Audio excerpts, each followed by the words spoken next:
পার্থবাইয়ের ঘাঁটি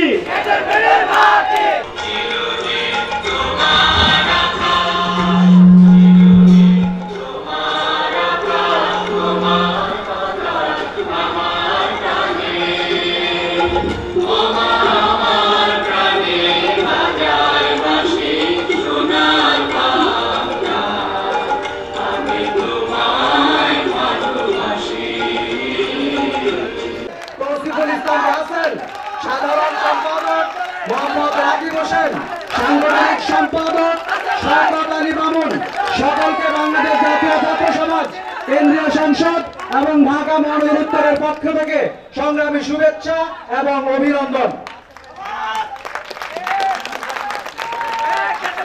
জুলাই আগস্টের আন্দোলনে ছাত্র জনতার গণ অভ্যুত্থানের মাধ্যমে সেই পতিত স্বৈরাচার বাংলাদেশ থেকে পালিয়ে ভারত আশ্রয় নিয়েছেন। গতকাল ছিল সেই স্বৈরাচার সরকারের প্রধানমন্ত্রীর জন্মদিন এবং আমরা দেখলাম যে আমাদের সকলের আবেগের যে ক্রিকেট খেলা, সেই ক্রিকেট খেলায় আমরা একজনকে অনেক প্রতিযশী একজন খেলোয়াড় হিসেবে যাকে মনে করতাম, সেই সাকিব আল হাসান, যাকে আল্লাহ তাআলা নৈতিকতা ছাড়া সবকিছুই দিয়েছেন, তিনি দেখলাম সেই স্বৈরাচার সরকারের পক্ষ নিয়ে সামাজিক যোগাযোগ মাধ্যমে নির্লজ্জ বেহায়ার মতো তিনি পোস্ট করেছেন।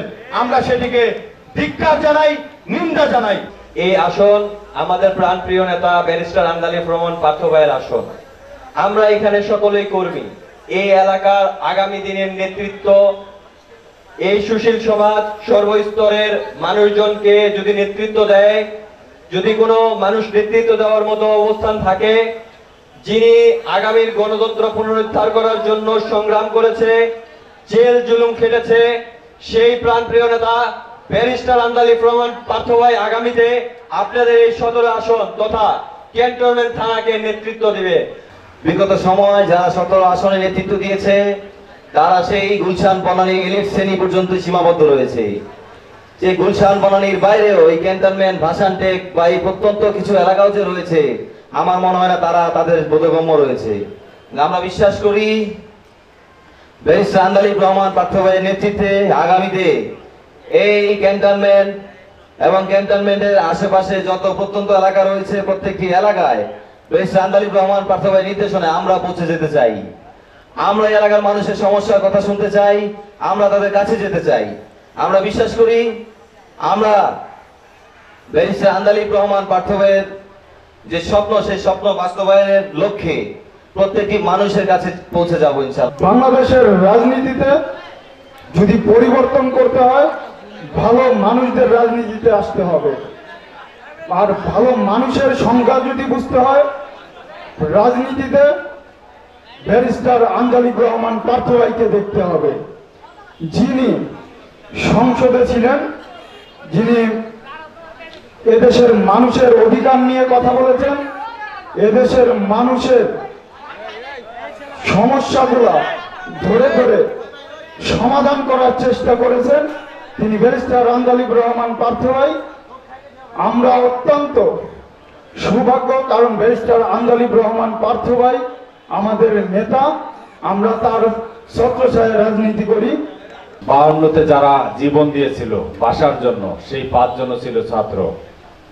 71-কে ছাত্র জনতার আন্দোলন বলা হয়। 90-এ নূর হোসেন জীবন দেওয়ার বিনিময়ে স্বৈরাচারকে বিদায় করেছিল। আর 24-এ সর্বশেষ ছাত্ররা 1500+ ছাত্র জীবন দেওয়ার বিনিময়ে আমাদের পূর্ণ স্বাধীনতা, পূর্ণ কথা বলার স্বাধীনতা, আস্থা আমরা পেয়েছি। সুতরাং আমরা যদি আবার জাগি, তাহলে ভারতের ষড়যন্ত্র আজকে খাগড়াছড়ি রাঙ্গামাটিতে যেটা চলছে সেটাও রুখে দিয়ে বাংলাদেশকে আবার স্বাভাবিক করে দেব ইনশাআল্লাহ। আমরা যেহেতু জাগতে শিখেছি, আমরা যেহেতু রক্ত দিতেছি শিখেছি, তরুণ প্রজন্ম এই 54 বছরের হিসাবকে ক্লোজ করে দিয়ে নতুন হিসাবে ন্যায় নীতির দেশকে তৈরি করবে, এই প্রত্যাশা আপনাদের কাছে রাখি ইনশাআল্লাহ। আমাদের সন্তানতুল্য ছাত্র সমাজের নেতৃবৃন্দের উদ্দেশ্যে, গত 17 বছর আওয়ামী লীগ ক্ষমতায় ছিল, শেষ পর্যন্ত আপনারা দেখেছেন 17 মিনিট মাঠে টিকতে পারেনি, পালিয়ে গেছে। কারণ কি জানেন?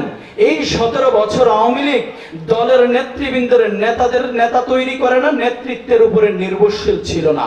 গত 17 বছর আওয়ামী লীগ নির্ভরশীল ছিল সামরিক বাহিনীর উপরে, আওয়ামী লীগ নির্ভরশীল ছিল প্রশাসনের উপরে, আওয়ামী লীগ নির্ভরশীল ছিল গুন্ডা বাহিনীর উপরে।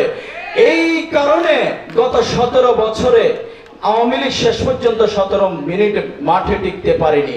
এক সাংবাদিক প্রশ্ন করেছিল শেখ হাসিনাকে একবার, আপনার সংগঠন তো ঘুমিয়ে আছে বিভিন্ন জায়গায়।